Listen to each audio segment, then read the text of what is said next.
Habib Prabhu's action! Direct action! Habib Prabhu's action! Direct action! Habib Prabhu's action! Direct action! আজকে আমাদের রাজশাহী বিশ্ববিদ্যালয়ের ভাইরারা 6 মাস ধরে অবরোধ করেছে। এই রাবির অ্যাকশন! Direct action!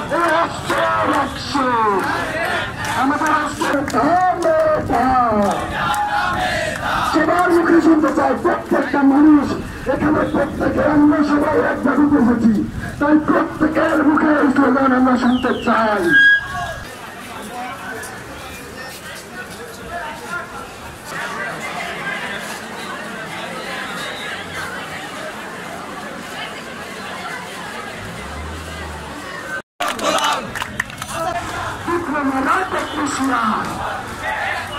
সবাই মুখে কি বলা